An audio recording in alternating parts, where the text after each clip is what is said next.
Today, let's talk about summer foraging in the Ozarks. That includes Arkansas and Missouri.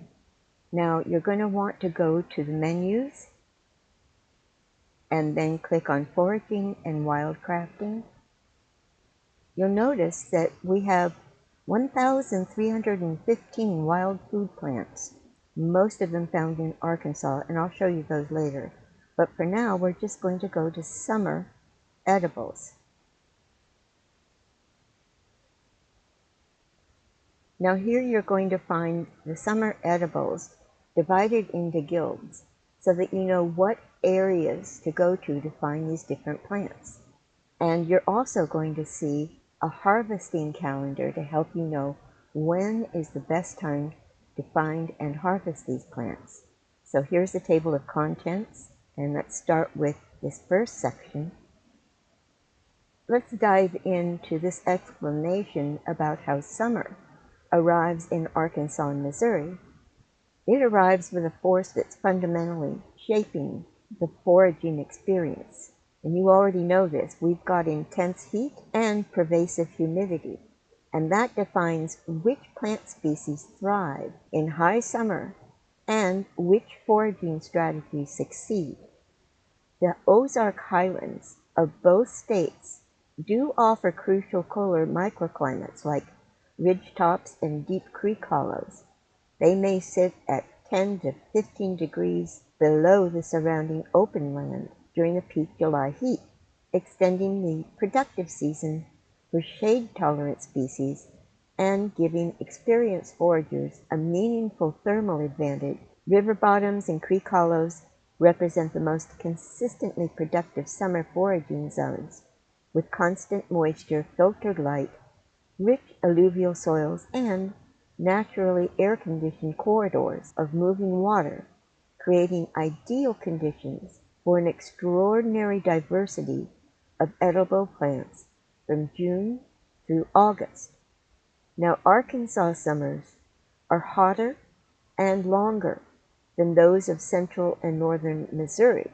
Arkansas lowlands, including the Grand Prairie, the lower Arkansas River Valley, and the Mississippi River Delta, regularly exceed 95 degrees in July and August, driving foragers to early morning harvest windows and shaded riparian corridors, where quality and comfort are both maintained. Missouri's Ozark Highlands, by contrast, remain 5 to 10 degrees cooler than Arkansas lowlands through most of the summer, and the northern third of Missouri reaches its own fruit ripening windows noticeably later. So this climate gradient creates a meaningful strategic option for dedicated foragers willing to range across both states.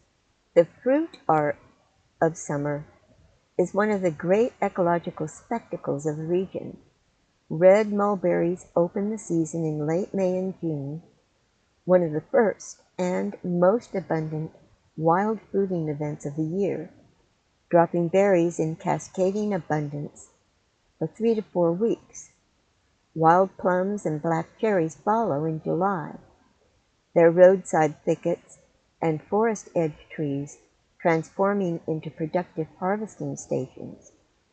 Then, in August, the elderberry's heavy, dark clusters ripen across stream banks and floodplain margins, and the maypop passionflower, one of North America's most distinctive and delicious native fruits, begins producing its egg-shaped fruits on sunny roadsides and old fields.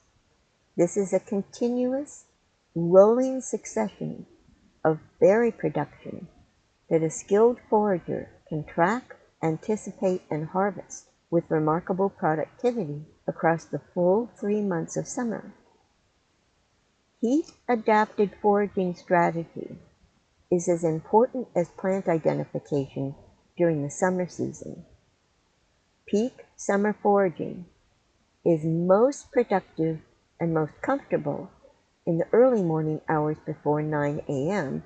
when temperatures are lower and plant quality is highest. Fruit has had the night to cool and firm slightly. Greens haven't wilted yet, and insect pressures more manageable. Many summer greens like lamb's quarters, amaranth, and purslane actually improve in flavor and tenderness during the cooler morning hours and in shaded microhabits, targeting north-facing slopes, deep creek banks, and shaded hollows dramatically extends the productive season for heat-sensitive greens well into July.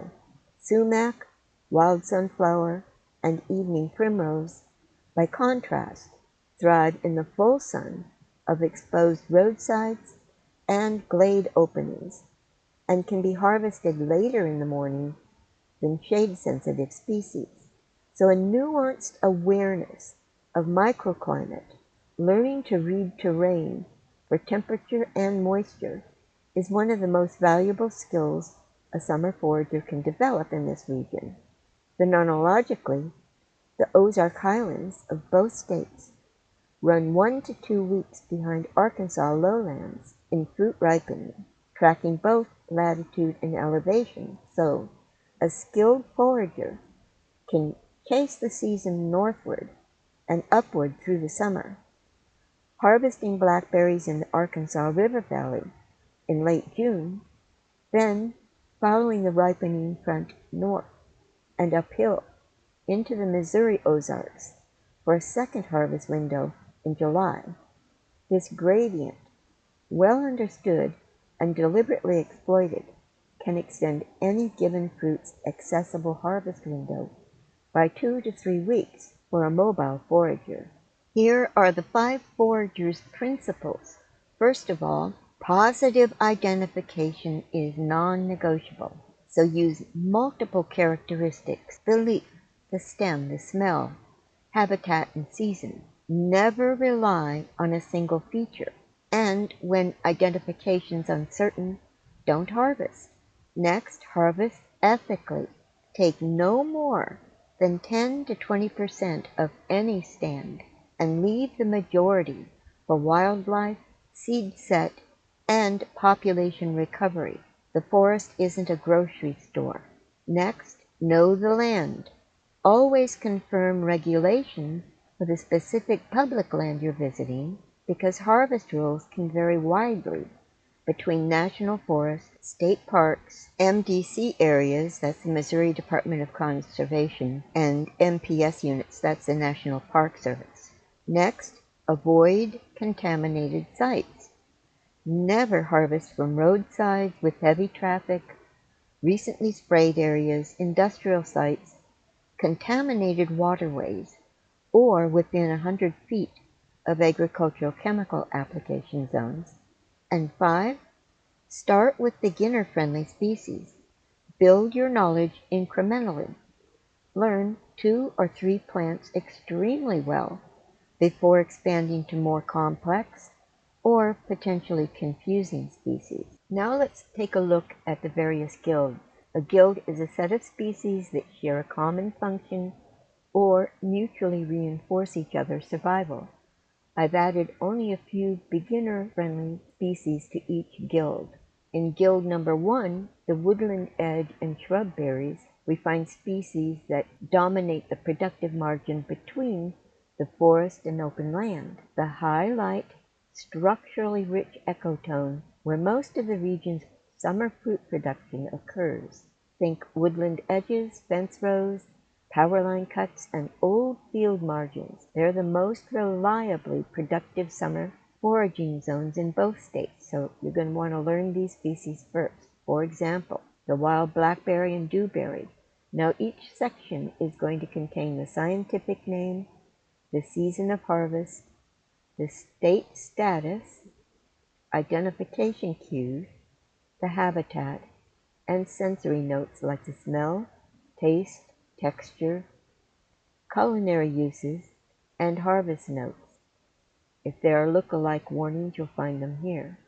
We've also got red mulberry. By the way, these are hyperlinks, so if you click on those, it'll take you to where you can learn more about that plant in the database.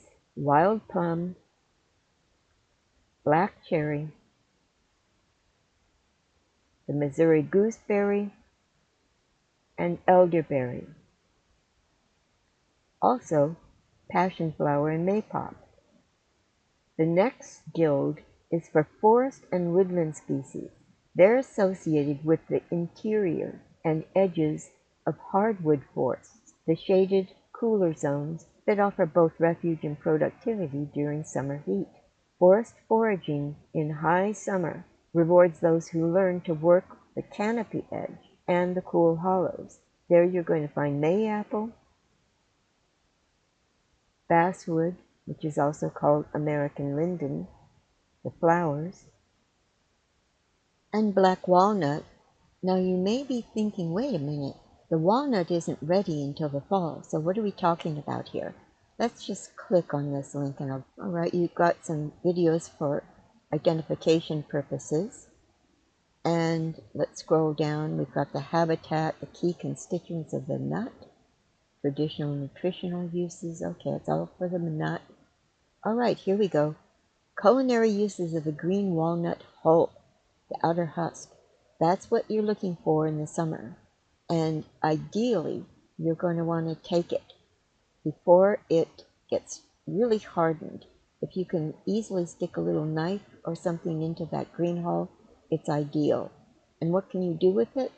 You can make a nocino-style liqueur, pickled green walnuts, syrups and bitters, a natural dye, and of course, I think most of you know about the herbal preparations that can be made from it. And while you're here, take a look at the therapeutic uses of the nut, preparations, safety, contraindications, identification and lookalikes, cultivation and harvest, when the nuts are going to be mature. We'll come to that later in the fall. Seasonal timing, notes on variability and evidence level. And here's a comparison between black walnut and white walnut, and some clinical teaching pearls comparing the two of them. If you look over on the left, you'll find some recipes. Let's click on that, and you'll see below a recipe for green walnut honey and also the liqueur nocino, so we can do more than make tinctures from green walnut hull. Here are the ingredients.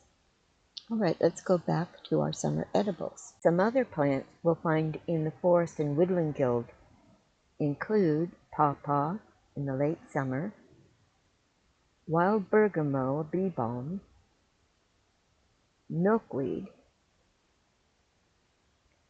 and then moving on to Guild 3, the open field, prairie, and disturbed ground. These species thrive in sunny, disturbed, or open habitats, like roadsides, old fields, garden edges, prairies, and agricultural margins. They're often among the most beginner-accessible summer edibles, abundant, widespread, and with relatively few dangerous lookalikes. Several are former garden weeds that deserve a prominent place on the summer table, like purslane, lamb's quarters, amaranth or pigweed, evening primrose, wild sunflower, sumac. And moving on to the next guild for our wetland and aquatic specialists. These species are tied to water, ponds, lakes, slow streams, marshes, and moist, disturbed ground adjacent to water bodies.